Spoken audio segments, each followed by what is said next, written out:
Welcome inside the CHEK Vancouver studios. It is episode 84. It is the Steel and Vance finale. Welcome inside. First day of summer. Oh, and it's lovely out there. I don't know what it's like where you are. A little toasty in the studios. We're like, woo, we'll be doing this. But it is, hurrah, summer's finally here. Also, end of school. Kids are out of school. Private schools are already out. The public schools are next week. I spoke with a teacher yesterday, and she's like, 8 business days. Yeah, teachers are counting it down, just like the students.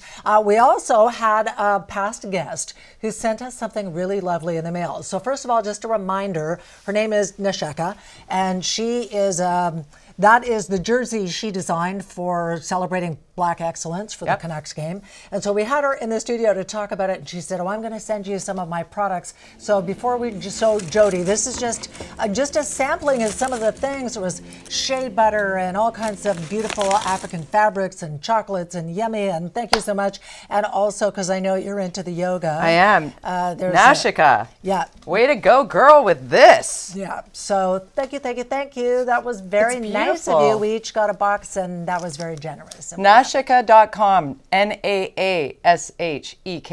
Nasheka. Yeah. Thank you. I will use that. We also have a little bit of a twist on the viewing party prize today. Yes. I mean, we should probably let the BC Restaurant and Food Services Association CEO, Ian Tostenson, explain what the prize is on today's show. It's special. Hey, Jody. Hey, Linda. It's been great on behalf of all the restaurants in BC to be part of your show this season. Tonight is Viewer's Choice Award.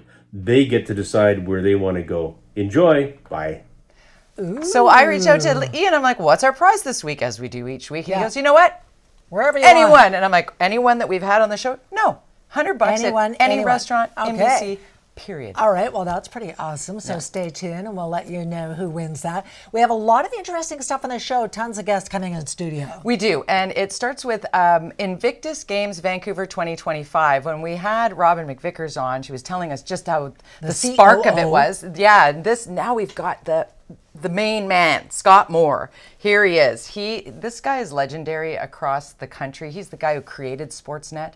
Like, he has built out sporting events. I have lost count of how many Olympics Scott has done. So he's going to come in here and tell us how different Invictus Games Vancouver 2025 is from those big events that cost a ton of money. This one's coming in with a balanced budget and a legacy of hope and real building. And he's going to drop some news about the opening ceremony, so stay tuned for that. Also, I don't know about you, I despise the self-checkout. I think there's too many of them everywhere, and there's nothing in it for us, the consumer. And so this column was just written by a friend of the show, David Moscrop, for The Walrus, talking about the scourge of self-checkouts. So David Moscrop's going to come in. We're going to give him a chance to vent, while also tucking a little bit of some questions about Justin Trudeau's future as all of the MPs sort of spread out from the House of Commons this David's summer. a political writer, and he's stationed in Ottawa, but hung his hat out here for a very long time. This is home, but he gave us some perspective in Ottawa. Also, first day of summer, thought we'd launch you into some wellness as we head into the summer months. Holistic nutritionist Alyssa Bowman is here, and she's not going to take away your chips and your wine. Oh, no, she's not. Oh, no, she's going to show you how to give it just a little. Her whole mantra is how you just add a few things, make some good choices, fuel yourself and feel better, and then by design, you look better when you feel better. So there you go, Alyssa's with us. All right, and it is time for Hot headlines.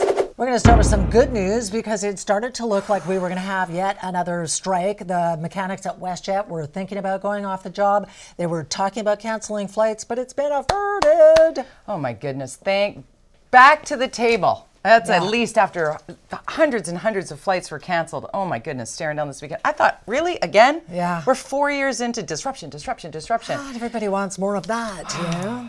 So we can take a little bit of a breath there. But our next headline is very concerning. This is just terrible. This is a young woman in Surrey, owns a landscaping business. Some dude who she does not know breaks into her house. It's a home invasion, and he kills her. By the time the police get there, she is alive. Terrible. She passes away in the hospital. And it turns out that the guy who did this, allegedly, is very well known to the police and was on probation at the time for having just stabbed another woman. Like, what the hell this should be in the end segment too. It should, but what the hell is wrong with people? What the hell is wrong with the justice system that they're not locking this guy away who had a history of violent crimes and had just stabbed another woman, and now he's murdered a young woman and her family is devastated. It's not okay. And it is the stuff of horror movies. Yeah. Everything you just said, unknown to her, in her own home. She was alive for a significant amount of time before first responders could get there, and only to die needlessly. An avoidable death, and you can see these coming down the pipe with other repeat offenders. Case in point, Tim Hortons stabber. This was shocking to me because do you remember the video? There was a Mexican immigrant, a tourist actually, who was in the Tim Hortons, and this dude randomly comes up and starts slashing him from behind. The guy almost dies. If I'm recalling it as the same person, had a big gash all the way in the back of the neck and staples and what have you. That was 2 years ago. Idiot head, the guy who did it, is already out, and the VPD has had to put out a public warning. So if you see that guy, be a little careful because he's prone to going and attacking and stabbing people in public. It seems like we have multiple warnings daily now. Like, what is happening to our system? Like, it's the revolving door. It's not their fault because they're catching the guy. Yeah. The fault is with the judges not keeping them in custody. Yeah, the direction that the judges are getting, apparently. It's a very complex situation that smarter people than the two of us should be sorting out much more quickly because it is a systemic issue now. There's just no two ways about it. We have another issue. We've talked a lot about MAID, medical assistance in dying, on this show. We've had physicians who help administer MAID, and once we've had a story about people having to move around in order to get MAID because of religious beliefs, and we have another one of those stories now that is just it's awful. Terrible. It's a 34-year-old woman. Her name is Sam O'Neill. She had, I believe, 4-stage ovarian cancer, I believe, something like that. I believe you're correct. And she had applied for MAID, had it all worked out with the family, but because she was being treated in St. Paul's, which is a faith-based hospital, they were like, no, we have to transfer you out to another facility. And she was in agony. It turned out that they had to basically give her all kinds of meds, sit her up on a toilet. That was the last time her parents saw her alive, and she died. And it was not the death that it should have been, and it's not right. And there's been an investigation since. The media has checked into it. Yeah. Almost 20 other people just this year alone have been forced to get out of their facility because it was faith-based and moved to another. It's absolutely ridiculous. And in that previous story, that the specific one we just told, she was moved to another that was also faith-based and yet was able to get MAID there. Like, there's something bad in particular, allegedly, at St. Paul's Hospital. Like, it's a problem there. That's a public hospital. Is getting almost $1 billion of tax money, and I get it. I mean, the doctor, no one should be forced to provide MAID if that goes against your beliefs. Yeah, step out. But if your facility is being paid $1 billion of tax dollars, and this is a legal medical procedure, then I don't think they should be allowed to refuse it. I agree with you. That's just where I'm And rant. But yes. And rant, yeah. Put us on there. Okay, as a mom, can we talk about the cell phone restrictions? Because here in Vancouver, anyway, and lots of school districts are saying, all right, coming this school year, you are not going to be able to pull out that phone. You're going to have to put it away. K to 7, my kid did not have a phone. K to 7, you should not have phones. Those are little kids. Like, once you start getting to teens and the social piece and whatnot, you do not need a cell phone in your elementary school class, period. But do you I'm good with it. Get rid of it. Do you think there should be, in fact, social media warnings? Oh yeah, like cigarette packages. Platforms like Facebook and whatever. This is actually this is the Surgeon General in the U.S. saying he thinks that there should actually be warnings that, hey, guess what? Instagram can be bad for your mental health if you're a teenager. Let me tell you how much less Twitter and Instagram I will be doing after tonight's show. Ding, ding, ding. I was like, no thanks. Right? We're good. Yeah, it's bad for everyone's mental health, especially if you're a teenager, and the bullying and all the rest of it. It's too much. So here's a bad one about layoffs. Yep, Van City. This is 7% of their workforce. That's a lot of people getting some bad news. And Van City is like an iconic institution in the banking world here. Yeah, in British Columbia, a lot of people banking there, and 200 people, like you said. That's a big piece of their puzzle about their human resources puzzle. So. And there's a ton of people also very upset about this new capital gains increase in the tax. The Trudeau government said, hey, it's only going to impact 0.018% of people or what have you. And in fact, Angus Reid Institute just did a poll, and 1 in 5 Canadians say, no, that's going to apply to me and my summer cabin, or I'm a doctor and whatever. There's millions of ways that it will impact the average person. Yeah, the doctor one I find different than the vacation home one, because maybe it's the Dane in my family, is that high taxes are kind of a thing. Like if you want society to run smoothly, someone's got to pay for it, and it's us.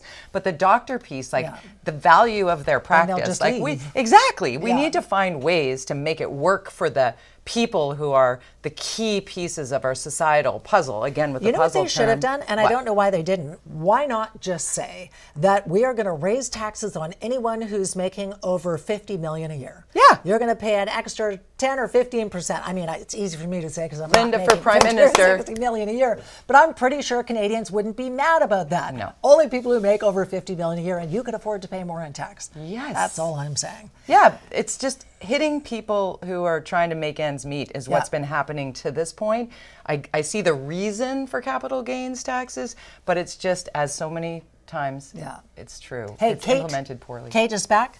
Kate's back. Princess Kate. Thank goodness. She looks for pretty good, Charles's but birthday. she's suffering. She actually did a public event, but she's saying her treatment for her cancer is nowhere near being done yet, but she's looking good, and it's good to see her out. And sad news on the Hollywood front for all of those. Kiefer Sutherland tweeted about the passing of his father. Donald Sutherland has passed away at the age of 88. And I did see, and I told Jody this earlier, somebody tweeted, oh no, God, that was the wrong Donald. Right? Get it? I know. And I thought, ooh, yeah, that was good. Because what a shame to have a Canadian icon like Donald Sutherland. I loved him. He was amazing. Yeah. Invasion of the Body Snatchers. Invasion of the Body Snatchers. MASH. That last scene. Oh, MASH for sure, but that last scene of the Invasion of the Body Snatchers got me scared for the rest of my life. Anyway, okay. I digress. When we come back, excitement is building about the Invictus Games in BC next winter. Well, really, it's only a matter of months away. The CEO is going to join us with some exciting new details when we come back. All right, who's going to get their pick of any BC restaurant? $100. Is it George or Jorge in Hope? Is that how we're saying it? David in Coquitlam, hello. Helen in Chemainus. Hey, Helen. And Kim in Sunset Beach, thanks for sending in the photos and telling us where you're watching from. You can just email us and tell us how much you love us at viewing party at checkmedia.ca. No, we'll tell you who wins at the end of the show. Stay tuned.